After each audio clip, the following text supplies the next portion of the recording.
Welcome to footballgameplan.com, where football makes sense. I'm Memory Hunt, the czar of the playbook, bringing you a 2012 team preview for the Kansas City Chiefs. So let's start with their offense to see what we can expect from the Chiefs this season. Matt Castle returns as the Chiefs starting quarterback this season, and I know he's not an elite quarterback. He's not even top 15, but if you look back in 2010 when he had all those weapons around him and he was healthy, he threw for 27 touchdowns and 7 interceptions and led these guys into the playoffs. So he can be productive. I think he can do the same thing this year if everyone stays healthy. He's that type of quarterback. Very underrated athleticism. Now behind him, there's some solid depth. There's a battle going on between Brady Quinn and Ricky Stanzi. Yes, Brady Quinn was brought in to be the backup, but I really want Ricky Stanzi to get his shot, get his opportunity. He didn't get one last year. Otherwise, he would have shown the type of quarterback he is. I think the Chiefs have a solid quarterback in Stanzi. He just needs the opportunity. In my opinion, the Chiefs have the best running back core in the AFC. They get back Jamal Charles with his blinding speed.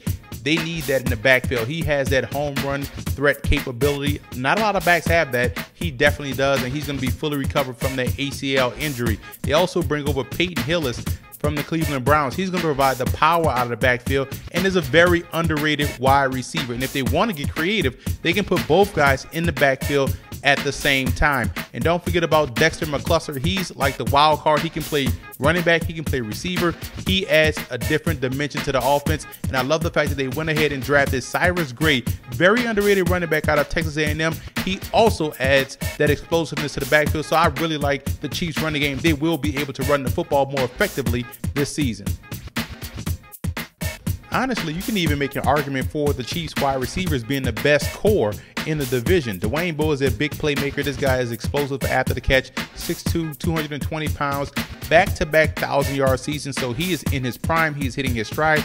They just need consistency from the QB spot, and he's going to be productive again this season. Now, you look at opposite of him. I'm really interested to see how well can Jonathan Baldwin do in year 2. This guy can high point the football, tremendous talent, 6'4", 230 pounds, and it also allows Steve Bresson to be a more effective slot receiver, in my opinion. I think with his speed, he can do a lot more damage underneath as opposed to being out wide as a split end. But you also look at the young prospects they bring over. Junior Hemingway, I'm very impressed with, out of Michigan. Another one of those guys like Bresson that can do damage under the middle. Devin Wiley is another guy they drafted out of Fresno State. But you have to like the return of tight end Tony Moriarty. You saw the chemistry he had with Matt Castle 2 years ago.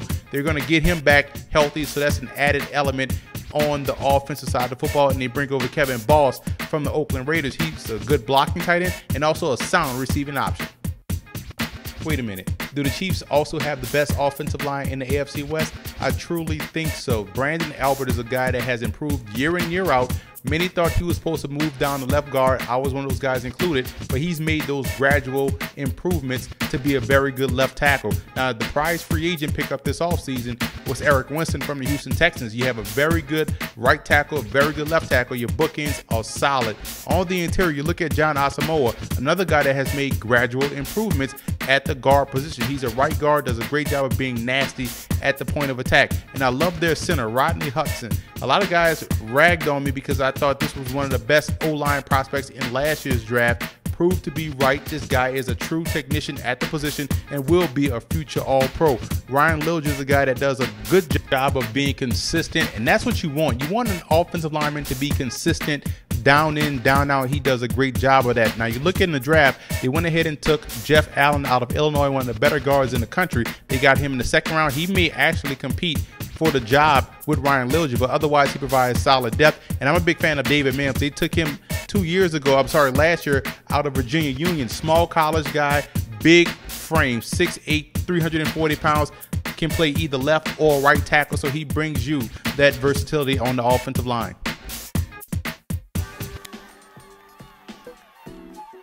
There's still a question mark about the Chiefs' defensive line. Although Tyson Jackson played his best season of his career last year, there's still room for improvement. He has to live up to that first-round status.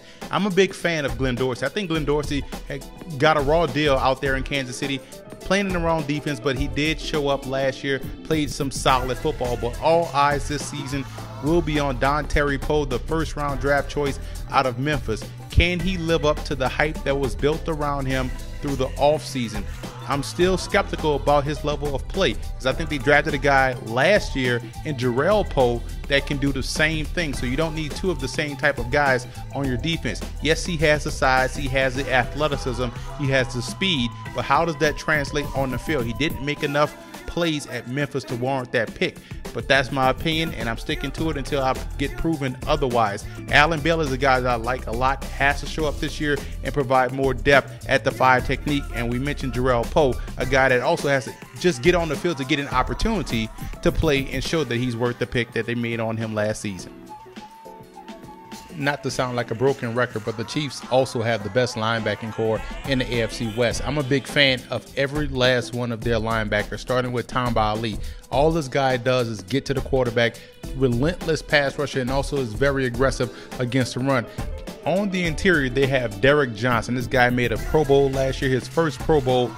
Played all over the football field, a guy that excels in coverage and also does a great job in key situations, as in third downs, goal line situations, always coming away with a big interception. He's a true playmaker in every sense of the word. And I like that Justin Houston, second-year guy Justin Houston out of Georgia, will have an improvement over his rookie season. Last year, he had 5.5 sacks, which was impressive. Came on later on in the season, so he was playing his best football as the season ended. So if he can continue on that upswing, you have to like his chances of getting double-digit sacks this year. Also, Javon Belcher is a guy on the interior that provides two downs of punishment in the running game. This guy is a thumper. They take him off the field on third down, which is fine. I think the return of Brandon Seiler will prove to be a huge asset to this Chiefs team. So that way they can have that versatility. They can use Belcher where he's strongest in as far as stopping the run. So I like the Chiefs linebackers, one of the best linebacking cores in the AFC. The Chiefs secondary will look a lot better this year as opposed to last. They get back their talented and all-star safety, Eric Berry. He went out the worst possible way, man. He went out the first game of the season on the first play with a knee injury. So now he's back, he's healthy, he's 100%. He's going to be back there with his playmaking ways again, erasing mistakes in the passing game, and also being an enforcer in the running game. One of the better versatile safeties you'll see in the game. And I like Kendrick Lewis a lot, man. This guy was asked to do a lot more last year with the absence of Eric Berry. He'll go back to more of his traditional ball hawking ways. In the cornerback position, I'm a big fan of Brandon Flowers, one of the better corners in this league. Always around the football, great technician, always in good position to make a play. Opposite of him, they lose Brandon Carr, which I'm still trying to figure out why they lost Carr, because they picked up Stanford Route. Maybe someone out there in Chiefs land can find some good tape of Stanford Route. I haven't seen him play up to par at all throughout his career, so I don't know why they went ahead and got Stanford Route when they had a solid cornerback in Carr already on the roster. And I'm also a big fan of Javier Arenas, helps you out in the return game and also does a great job on blitzes.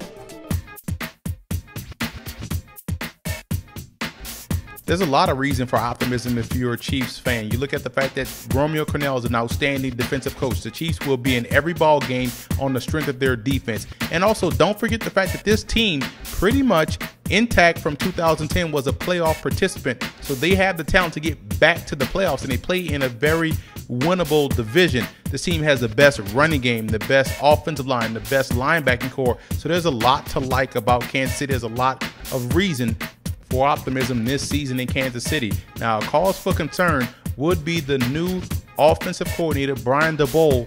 This is something that has been an ongoing issue with Kansas City.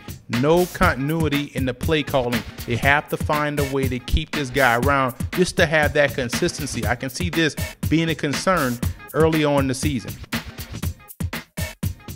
I think the Chiefs finished first in the AFC West. No one's giving these guys credit for what they already have on the roster. This is a very talented ball club. Let's look at their strengths. They're strong on the offensive line. They're strong in the linebacking core. They're also strong at the receiver position. They're strong in the running game. They can win a lot of football games. They're very good in special teams as well. Have an outstanding kicker, punter, and returner. So you take all that into account, and it doesn't matter that Matt Castle isn't the franchise quarterback. He just can't go in there and make mistakes. With all these weapons around him, there's a lot of reason for smiles out there in Kansas City.